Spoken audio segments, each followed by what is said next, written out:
This is Mac from jlptbootcamp.com here with another N5 grammar lesson. This time, I'm going to go over a little bit some more advanced uses of adjectives. And you go to the mall to meet your friend. You're going to go shopping for the day, and you show up, and you're a little late, so you say, "Gomen, osoku natta." Your friend says, "Daijoubu." Now, osoi here is being used as osoku, as the adverb, and that means late. So basically, literally translated, this phrase is, I became late. I'm late, basically. And this form of an adverb is formed from e-adjectives by cutting off the e and adding ku and putting it all together to get an adverb. So for example, for hayai, you cut off e, you add ku, you get hayaku. And for example, you can say hayaku hashiru, I run fast. For na adjectives, it's a little bit different. If you remember, basically na adjectives are loan words from Old Chinese, and so they behave a little bit differently as adjectives. And for them, it's actually easier. All you have to do is add ni. For example, for jozu, you just have jozu, you add ni, jozu ni. For example, Nihongo o jozu ni hanashimasu. I speak Japanese well, very well. So then you're out shopping with your friend. You see a shirt that you like, so you say, "Sono kurokute akarui shatsu ga suki." And your friend says, "Watashi mo." Now you said, "I like that yellow bright shirt," literally. The sono is that, kiroi is yellow, and we've changed it to kirokute, and akarui is bright, and shatsu is shirt, of course. This is a form where you're adding the two adjectives together. And if the first adjective is an e-adjective, you cut off the e and you add kute. So, for example, oki, you cut it down to oki, and you add kute. Together you have okikute. And, for example, you can say, "Kono heya wa okikute takai desu." So, in Japanese, I know heya is translated as room. Usually, heya can be used to refer to an apartment that you rent. So this, for example, this sentence means this apartment is big and expensive. And that's, in Japanese, expensive is usually a good thing. It means that it's a good quality item. It's kind of opposite. Sometimes in English, I know expensive can mean a bad thing.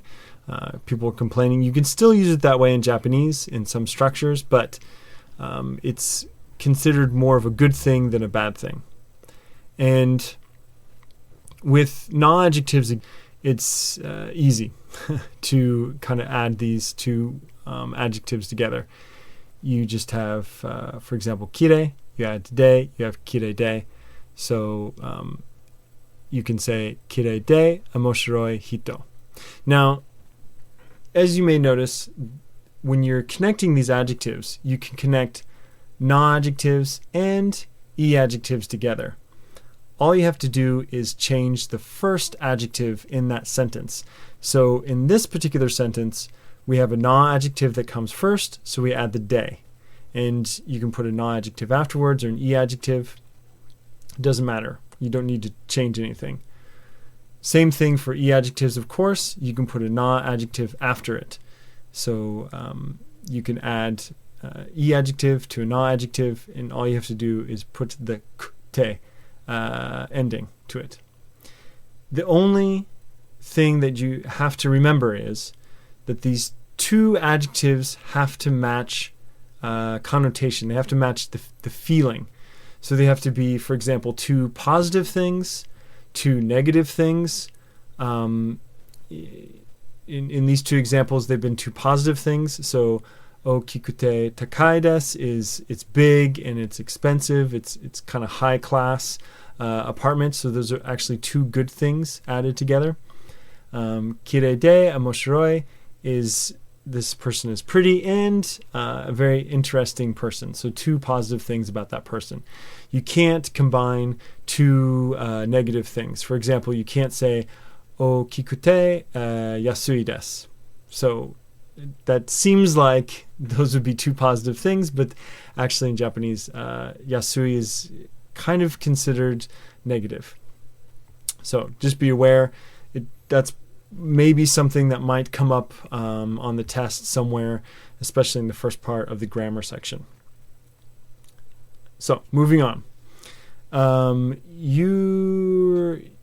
Your friend sees a shirt that he likes, and he says, "Watashi wa akai no ga suki." And you respond, "Sore wa ii ne." That's great. That red shirt, and these have a kind of a complicated. This structure, akai no, is a difficult kind of. It has a weird word for it to define what it is. They're called dependent indefinite pronouns, which doesn't make a lot of sense. Basically, this is how to talk about a specific one of something.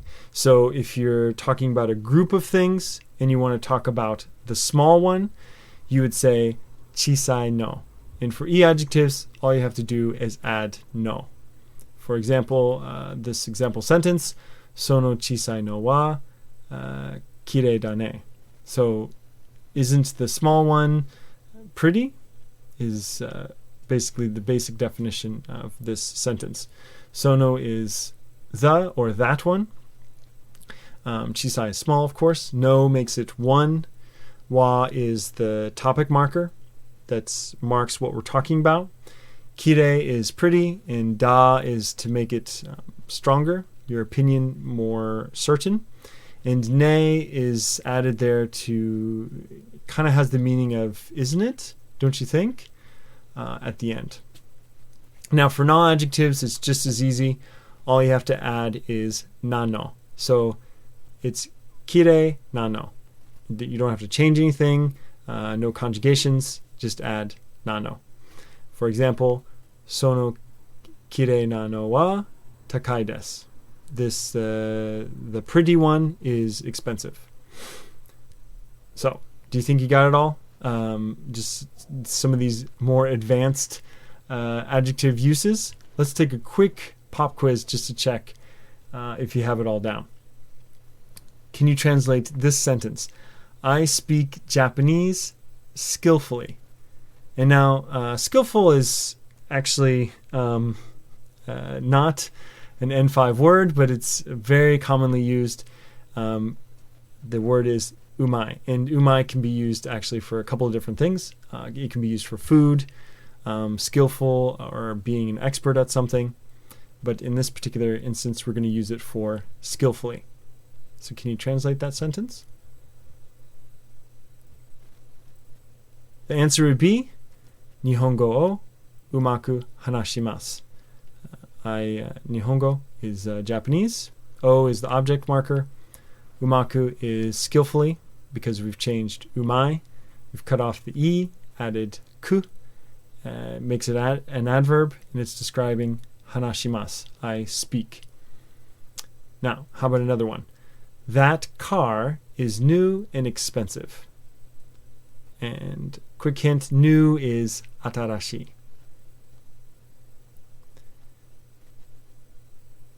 So the translation would be Sono kuruma wa atarashikute takai desu.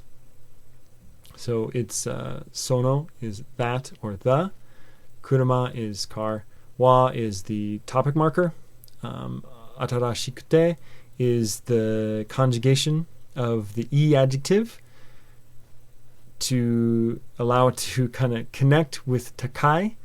So in this particular sentence has a meaning of and. So that car is new and expensive, takai. And des is the polite ending, which you will see on the N5. Everything's written in the polite ending, so everything has des or mas. All right, one more. The pretty one is big. The pretty one is big. Translation would be sono kirei na no wa oki desu. So sono, that or the. Kirei, pretty. Nano is what you have to add to the end of the na adjective to make it mean one. The pretty one. Wa is the topic marker. Oki means big, of course, and des is the polite ending, meaning basically is in this sentence. So, do you think you have it all? These 3 new uses of adjectives. Let's go over them real quick again. To change adjectives into adverbs, in other words, how to talk about the way you do something. For E adjectives, you just have to cut off the E and add ku. So for example, with hayai, you have hayaku. And for na adjectives, you just add ni, jozu, jozu ni. And then if you want to change, if you want to add adjectives together, kind of link them together. For E adjectives, you need to cut off the E and add kute.